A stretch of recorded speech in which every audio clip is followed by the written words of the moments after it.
Hi guys, welcome to sizzling tea. तो आज सबा इब्राहिम ने जो कि किसी ने कहा है कमेंट्स में कि वो बेंगलोर गए क्योंकि उन्होंने उसे बेंगलोर रेलवे स्टेशन पे देखा। भाई रेलवे स्टेशन पे भाई गए तो तुम फ्लाइट से थे, रेलवे स्टेशन पे क्या कर रहे हो? फ्रेंड्स, वो आधार कार्ड खो गया था, वो आधार कार्ड नकली था फ्रेंड्स, फिर हम क्या करें, लौटते वक्त तुम्हें फ्लाइट नहीं मिली, फ्लाइट वालों ने मना कर दिया। कुछ तो ड्रामा कर देंगे, लेकिन हो सकता है टिकट एक साइड की ली हो भैया, फ्लाइट फ्लाइट का ड्रामा करते रहे, फ्लाइट में बैठने का भी मिल जाए और आएंगे सस्ते में पैसे बचाने के चक्कर में ट्रेन से। चलो देखेंगे। बट जो मेन पॉइंट ये है कि इसने अपनी स्टोरी डाली है और एक चैट शेयर करके, सब नॉर्मल है, इसमें कुछ नहीं लग रहा होगा आपको कि भाई एक चैट का इसने अपनी स्क्रीनशॉट डाला है अपने पापा के साथ, इसमें क्या कोई बोलेगा। लेकिन आप देखो इसे, इसने पहली बात तो ये डालने का क्या पॉइंट है? अगर कोई अपना पर्सनल मैटर अपने आपस में रख रहा है, ठीक है, अगर तुम्हें अपने पिताजी की याद आ रही है तो फोन उठाओ, उनसे बातें करो। जब तुम स्टोरी डालते हो ना तो पब्लिक के लिए डालते हो, पब्लिक को दिखा रहे हो कुछ। अब यहाँ पे देखो, ये ऊपर जो 8 नवंबर 2023 में इसके पिताजी ने लिखा था, सब प्रोग्राम हो गए, अम्मा ठीक है, अम्मा ठीक है, अम्मी ठीक है, बस उसके बाद सबा ने कोई रिप्लाई नहीं दिया। मतलब अपने पिताजी अगर उसके मैसेज कर रहे हैं तो वो रिप्लाई भी नहीं कर रही है। फिर 18 तारीख को 17 दिसंबर, एक महीने बाद उसके पापा फिर से लिख रहे हैं, शालू बेटा ब्लॉग देखा, ताज होटल अच्छे अच्छे को नहीं मिलता। ये बात इसने बताई भी थी कि मेरे पापा ने ऐसा लिखा था। तो उसके बाद इसने कोई रिस्पॉन्स नहीं दिया उन्हें। उसके बाद पिताजी फिर जनवरी में लिख रहे हैं सीधा 2024 में कि बेटा अच्छा बोला था तुमने भाई के लिए। वो बेसिकली वो झलक दिखलाजा के टाइम की बात है, थैंक यू पापा। और उसके बाद आज लिख रहे हैं, तो भैया तुम्हारे व्हाट्सएप पे तुम्हारे पिताजी सिर्फ तुम्हें इतना ही लिखते हैं, साल में 2 बार 3 बार, इससे ज्यादा कुछ नहीं लिखते? 6 महीने में एक बार लिखा है इन्होंने और तुम रिस्पॉन्ड भी नहीं करती हो आधी बार, तो वो क्या ही लिखेंगे तुम्हारे लिए? अपने पिताजी से कितना प्यार है वो तो हमें दिख जाता है। तुम ऊपर जाते ही नहीं, दिखाते ही नहीं। बस कभी ब्लॉग में दिखाना होता है ना, बर्थडे वर्डे आ रहा है तो एक मिनट टी शर्ट ला के दे देते हो, ये जी टी शर्ट ला दिए, अच्छी है, हाँ कलर अच्छा है, चलो बस ठीक है, इतना वो भी दिखा के ब्लॉग में शूट करके। फादर्स डे था तो तुमने ऊपर जाना, अपने अपने पैरों को तकलीफ देना जरूरी नहीं समझा, उन्हें ऊपर से नीचे बुलाया, जो कि वो साल 2 साल में पहली बार आए होंगे शायद। और वो नीचे बिठा के उन्हें अपने हाथों से नोटों का बंडल दे रही थी, बंडल था पता नहीं क्या था, एक नोट था 2 नोट था, दिखाते हुए दे रही थी कि भैया ये है, एहसान कर रही हूँ मैं आपके ऊपर। तो जब कुछ देना होता है ना, दिखा के देना होता है, ब्लॉग में डालना होता है उन्हें, तब याद आ जाती है। वैसे कोई इनका पिताजी वाला और बेटी वाला कोई बॉन्डिंग है नहीं। और यहाँ पे ये जो चैट शेयर कर रही है ना, इसे लग रहा होगा मैंने बहुत अच्छा काम किया है, लोगों को लगेगा मेरे माता पिता मुझसे, मैं अपने माता पिता से कितना प्यार करती हूँ। और बेसिकली इसके पापा ने, और ये हाईलाइट किया है, शालू आ रही हो, ये आज का। तो ये लिखते हैं, जी पापा मैं बैठ गई हूँ, ट्रेन में बैठ गई हूँ। तो जैसे मैंने कहा कि किसी ने बेंगलोर रेलवे स्टेशन पे इसे देखा है, तो ट्रेन से आ रहे हैं। और ऊपर ये नीचे लिखती है, जब आप घर से बाहर हो, दूर हो, तो एक मैसेज से ही कितनी खुशी मिल जाती है। अल्लाह सबके माँ बाप को सलामत रखे। भैया तुम अपने माँ बाप को फोन करके बोलो ना, फेस टाइम करो। तुम सारे दिन फोन पे रहते हो, दो दो तीन तीन चार चार फोन संभालते रहते हो, कभी एक ये ब्लॉगिंग का या कभी वो ब्लॉगिंग का, सनी चार फोन तुम्हारी जेब में, मेरे जेब में 4 फोन। कोई एक फोन खो जाए तो भैया ऐसा ना हो कोई सेकंड मिस हो जाए हमारे ब्लॉगिंग का। तो पब्लिकली तुम ये दिखा रहे हो कि भैया तुम्हारे पिताजी ने तुमसे पूछ लिया कि सालू आ रहे हो ना, और तो भाई तुम्हें कोई पूछता ही नहीं है, तुम्हारी भाई भाभी तुम्हें पूछ ही नहीं रहे। 2 4 सेलिब्रेशन उन्होंने तुम्हें ऐसे कर लिए जिसमें उन्होंने तुम्हें कोई भाव नहीं दिया, तो कोई इंपॉर्टेंस नहीं दी, तुम्हारे पति को कोई दिखाया नहीं, उसे गले नहीं लगाया, उसे वेलकम नहीं किया, और तुम्हारे आगे पीछे कोई घूमा नहीं, तो तुम ये उन्हें शेड कर रही हो, उनकी बेइज्जती कर रही हो कि भाई हमें तो माँ बाप के अलावा कोई पूछता ही नहीं है, मेरे पिताजी ने तो देखो पूछ लिया व्हाट्सएप करके। तो ये तुम ना अपने ही उसमें कहते ना, गड्ढा खोदोगी और अपने आप ही गिरोगी। क्योंकि तुम्हारे भाई भाभी को ना कोई फर्क पड़ता नहीं है। तुम्हारी भाभी को तो पहले भी फर्क नहीं पड़ता था, अब तुम्हारे भाई को भी पड़ना बंद हो चुका है। और जब ऐसा होगा ना तो सिर्फ और सिर्फ तुम्हारा नुकसान होगा। क्योंकि अभी भी ना भाई भाभी के हाथ में बहुत कंट्रोल है, वो ना लीनियंट बने हुए हैं। उन्होंने ना तुम्हारे लिए बहुत, जैसे कहते हैं ना, अपने आप को कंट्रोल कर रखा है। अगर, क्योंकि जिस घर में तुम्हारी अम्मी रहती है ना, वो तुम्हारे भाई भाभी का ही है। अगर उन्होंने डिसीजन ले लिया ना तुम्हारे अगेंस्ट कुछ, तो सबसे पहले वो कहेंगे कि भैया ऐसा है, इस घर को तो हम कर रहे हैं, बेच रहे हैं, और अम्मी रहेंगी हमारे साथ, और बस अब कोई नहीं आएगा हमारे घर में। सारा मोहदा का गैंग, तुम्हें अगर संभालना है तो तुम अपने खुद का किराए का घर ढूंढो और उनको रखो और उनको पालो और उनको संभालो। अम्मी और पिताजी रहेंगे हमारे साथ, बाकी सब जो भी है निकलो। या तो बहुत ही और अक्लमंदी करनी हो ना, मुझे लगता है शोएब और दीपिका को ना वहां से मूव आउट कर जाना चाहिए, क्योंकि वो मीरा रोड में रहते हैं और वो कोई बहुत अच्छा पॉश एरिया है नहीं।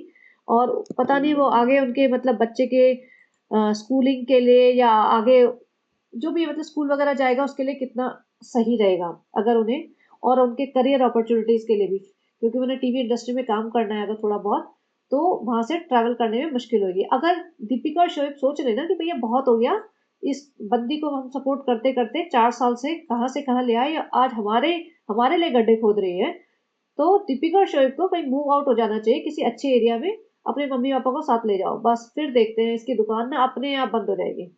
तो ये जो कर रही है ना हरकतें, इसलिए मैंने ये लिखा था। और जब मैंने ये देखा तो मैंने कहा, तभी मैं समझ गई, मैंने कहा इसमें मैं ब्लॉग मतलब मैं किसी और चीज में ऐड नहीं करना चाहती थी, मैं सिर्फ थोड़ा सा इसी बारे में बोलना चाहती थी।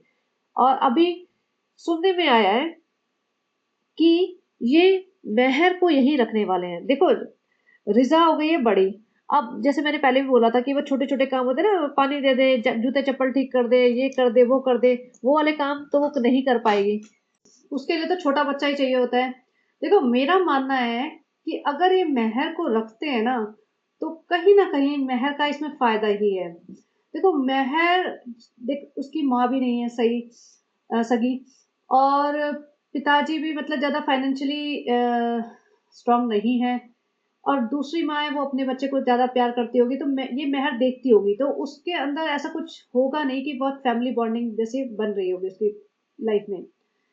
तो फैमिली से उसको ज्यादा कोई अटैचमेंट होगा नहीं। जो बड़ी बड़ी बातें करी थी ना, जो अपने पॉडकास्ट में, जो सबा ने इसका पॉडकास्ट रखा था कि मैं सबसे ज्यादा प्यार अपने अब्बू को करती हूँ, भैया तुम 1.5 महीने से यहाँ बैठी हुई हो, एक बार भी तुम अपने अब्बू को मिस करते हुए दिखी नहीं। तो अब्बू से प्यार, ये सब बातें ना सीखी सिखाई बातें थी। ठीक है, अब अपने घर में रह के अब्बू से अटैच्ड होगी ऑब्वियसली, लेकिन ऐसा जो बड़ी बड़ी बातें करी थी ना वो सब सिखाई हुई थी, मैं बनूंगी डॉक्टर। भाई डॉक्टर ना पढ़ाई करने से बनते हैं।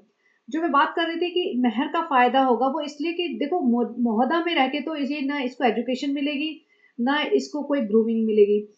अब यहाँ मुंबई में रहेगी तो घर का काम तो इसको करवाएंगे ही करवाएंगे, जो घर का काम तो ये मोहदा में भी कर ही रही है।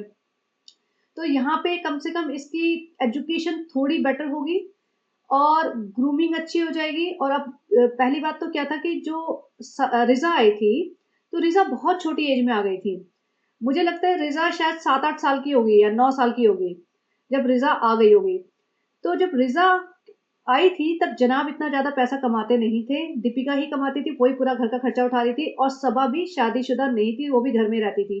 तो इनको बहुत टाइट करके रखा हुआ था इन्होंने, घर के सारे काम करवाते थे, फालतू फ्री फंड की शॉपिंग वॉपिंग कुछ नहीं।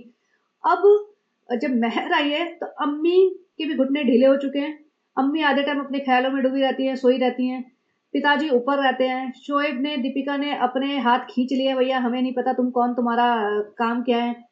और सबा की भी शादी हो गई तो 24 घंटे तो वो नीचे नहीं रहती। तो अब मेहर के ऊपर इतनी ज्यादा कड़ी नजर रखने वाला या इतनी ज्यादा घर के जैसे होते हैं ना काम वाम करवाने वाला, या वो कोई है नहीं। तो रिजा इसके ऊपर पूरा राज करने की कोशिश कर सकती है, वो बात और है। बट कहीं ना कहीं इसके लिए मतलब ये बेटर सिचुएशन ही होगी अगर ये मुंबई में रह जाए, क्योंकि थोड़ी बहुत पढ़ाई बेटर हो जाएगी।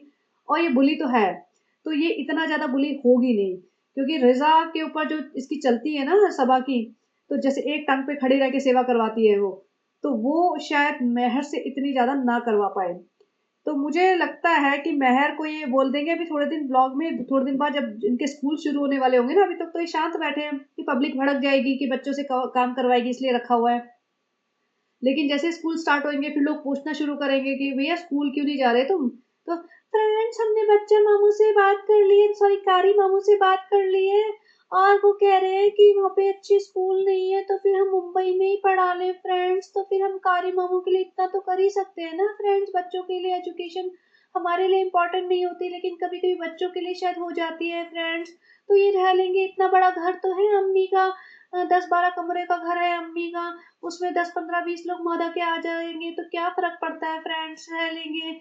और ये तो देखो बहनों जैसी है रिजा और मेहर तो बहनों जैसी है, मैं भी बहन हूँ इनकी, मैं भी बहनों जैसी ही हूँ, तो हम सब मिलके बहन के रह लेंगे सारी बहनें। जैसे अम्मी और उनकी बहनें रहती हैं 3-4 बहनें, तो ऐसे हम सब बहनें-बहनें रह लेंगे। तो वो सब ड्रामा करेगी, लेकिन कहीं न कहीं मैं चाहती हूँ कि एक्चुअली मेहर यहाँ पे आ जाए, वरना वही गाँव की गलियों में घूमती-फिरती रहेगी, ना कुछ ग्रूमिंग होएगी। अब इसे मुंबई की थोड़ी-सी हवा लग चुकी है, अब वहाँ जाके बेचारी और दुखी हो जाएगी कि मुझे अच्छा खासा एसी का साफ-सुथरा एनवायरनमेंट तो दिख रहा था, कार में बैठ के घूमते थे, मॉल जाते थे, खाने-पीने को भी मिल रहा था और वो सब बंद हो गया। तो कहीं न कहीं मैं चाहती हूँ कि एक्चुअली मेहर रुक जाए और बेस्ट पता है क्या होगा? बेस्ट ये होना चाहिए, जैसे कहते हैं ना कर्मा रिटर्न्स। तो जैसे सबा इब्राहिम की ग्रूमिंग की थी दीपिका ने, और जहाँ सबा थोड़ी-सी अपने पैरों पे खड़े हुई, पलट के इसने नागिन के जैसे वार किया है दीपिका पे।